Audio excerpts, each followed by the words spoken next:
Welcome to the deep dive. Today, we're zeroing in on something really fundamental to our daily lives: making appointments. Yeah, absolutely. I mean, think about it: scheduling a doctor's visit, or maybe coordinating a really key work meeting, or even just, trying to sync up with friends. Yeah. It all kind of hinges on good communication, doesn't And it? it really does. Yeah. So today we're going to pull out the essential vocabulary and the key phrases you need to navigate these situations confidently. Right. Our mission, really, for this deep dive is to arm you with those practical language skills so you feel, well, in control when you need to schedule something. Instead of feeling like you're just, subject to someone else's packed calendar. Exactly. And to help us get there, we've got a really useful source. We'll be exploring a dialogue that's all about booking an appointment with a financial advisor. Okay. But we're not just going to listen to the chat. We'll also break down the key vocabulary and walk through some relatable examples to really make sure these ideas stick. Sounds good. Let's dive in. Okay, let's do it. So maybe we should start with some foundational vocabulary. Understanding these core terms is really going to be key to mastering this whole appointment making thing. Good idea. First up is financial advisor. Now, our source explains this is someone who gives suggestions, advice really, about investing money, especially, in the stock market. Right, and that's the whole setup for our main dialogue, isn't it? Someone's calling to try and get a meeting with a financial advisor. It puts us right in that scheduling context. Exactly. Another word that's just absolutely crucial is available. Oh yeah, big one. Simply put, it just means not busy or free, and we hear it right there in the dialogue with the question, how's Thursday? Does she have any time available then? Right. And being available, or more often not being available, that's the main hurdle, isn't it? When you're trying to schedule pretty much anything. Totally. Then there's double check. Yeah. Which just means, well, checking something again a second time. Simple but important. Yeah. The example given is, let me double check my calendar. Such a common thing to say, and frankly, a smart move in the world of appointments. Just that little extra verification step. It feels like more than just a quick look sometimes, The source actually gives a slightly longer example. Something like, let me double check my calendar. I'm tied up with some meetings until Wednesday, but I could make time Thursday afternoon. Ah, right. See, that extra bit of info after the double check really helps narrow things down. It's helpful context. Definitely. Okay, moving on. We have scheduled. Pretty straightforward, means something is planned or booked for a specific time. The source even mentions a lunch schedule, which, we can all relate to that, right? Something fixed in your day. Yeah, absolutely. And then kind of the opposite of available is the phrase booked solid. Ooh, I like that one. Very descriptive. It is, isn't it? It means having absolutely no free time, just completely busy. In one of the examples we hear, unfortunately, she's booked solid on Thursday. You get a real picture of a full day. You really do. And the detailed example reinforces it too, with someone saying something like, my day is actually scheduled with back-to-back meetings. I'm pretty much booked solid until late afternoon. It just hammers home that feeling of being totally unavailable. Yeah, you can almost feel the stress of that packed schedule. Okay, so we've got this vocabulary foundation now. Let's look at some of the actual phrases we can use when we're, trying to get that appointment locked in. Good plan. The source points out a great opening line from our dialogue. I'm calling to arrange an appointment with Miss McNeely. Very clear. Yeah, it's direct, it's polite, and it says exactly why you're calling right away. And it's a really adaptable phrase too. You can easily tweak it for different scenarios. Yeah. Like the source gives a less formal version for, say, a social context. Hi, I was wondering if you're available to meet up sometime this week. Right, the tone's different, but the basic idea, the intent to arrange something, is the same. Exactly the same. Okay, so you've made your request. What's next? Often it's suggesting a day, right? The dialogue gives us a couple of key phrases here. How's day? And does she have any time available then? Simple, direct, gets the job done. Pretty much. And of course, what happens when that first suggestion doesn't fly? Ah, the negotiation begins. Right. The source shows a common way to offer an alternative. Can't you do day? And there's that little back and forth example too. Oh yeah, the Monday-Tuesday thing. Exactly. How's Monday sound? Then Monday is no good. I'm busy all day. How's Tuesday? Followed by, sorry, Tuesday's no good either. What about Wednesday? It perfectly shows that little negotiation to find a time that works. It's that classic scheduling dance, isn't it? Trying to get two calendars to align.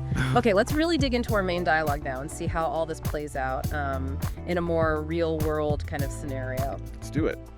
So, Julianne calls Fairbrook Consulting. Starts with that clear request. I'm calling to arrange an appointment with Miss McNeely. Pretty standard stuff. Yep, standard opening. And then the scheduling ping pong starts. Thursday gets suggested first. But we find out pretty quickly Miss McNeely is booked solid. Ah, there's our phrase. There it is. So Monday gets offered up next, but Julianne, the caller, she already has something scheduled for Monday. Okay, so Monday's out. Monday's out. Which leads to the next logical suggestion, Tuesday. And this is where it gets interesting, right? Yeah, it really does. Because it seems like they're just about to lock in Tuesday. The assistant even says, sure, Tuesday's perfect. Success. Almost. But then Then the caller, Julianne, reveals who she's calling from. Marin Financial Advisors. the plot thickens. It does. And suddenly Tuesday is no good. Interesting. So the availability changed the moment she knew who was calling. Exactly. Yeah. It's a really insightful moment in the dialogue. The reason isn't stated outright, but I mean, it seems pretty clear Miss McNeely probably doesn't want to meet with financial advisors. Yeah, that seems likely. It really highlights something important about making appointments. The context of the call, and maybe the potential interest or lack of interest of the person you're trying to meet. Well, that can definitely affect their perceived availability. Absolutely. The source even has a bit of fun speculating why she might suddenly be busy, right? Yeah. Maybe she's not looking to invest, or perhaps she just gets tons of these calls. Yeah, it's a bit lighthearted, but it makes a very real point about the human element, the complexities involved in just trying to get on someone's calendar.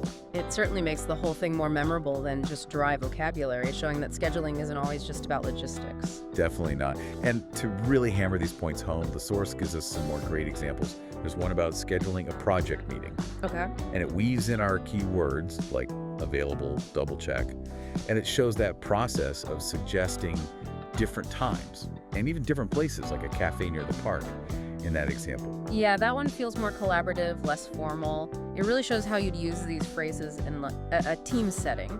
Right. And then there's another really solid example that shows someone being booked solid again. Okay. And it walks through suggesting alternatives, confirming the specific details like the exact time, 3:30 p.m. on Friday, and the place, the downtown cafe. Details are key. Super key. And it even mentions the important follow-up stuff like checking schedules one last time and sending reminders. Those varied examples are so useful, aren't they? Because they show how flexible this language is across different types of appointments. It really helps you feel more confident using these phrases yourself. Exactly. It builds that practical skill. Okay, great. So maybe a quick recap.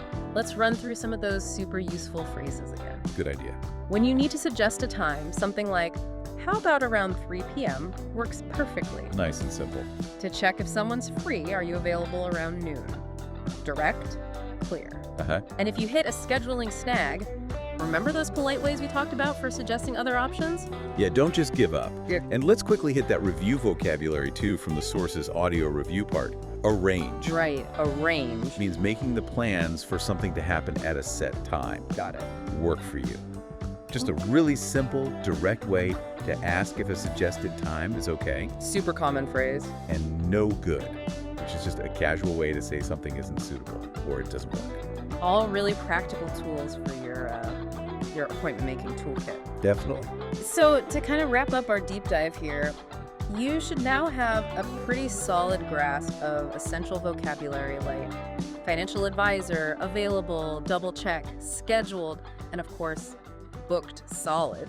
Hopefully. And you're also equipped with some practical, adaptable phrases for, making that first contact, suggesting times, and navigating those scheduling conflicts when they inevitably pop up. Absolutely. Yeah. By looking closely at that main dialogue and the other examples, Yeah. you've seen these language tools in action. It should give you a much clearer picture of how to, confidently manage your own appointment scheduling. Okay, so here's a final thought for you, something to maybe mull over as you go about your week. Think back to the last time you had to schedule something. Could be anything: a haircut, a big meeting, coffee with a friend. Mm-hmm. Which of these phrases we talked about today might have actually made that process a bit smoother, a bit easier? That's a good exercise. Yeah, maybe just reflecting a little on how we communicate when we schedule things. It could really lead to more efficient, and definitely less stressful interactions down the road. Well said. Thanks for taking this deep dive with us.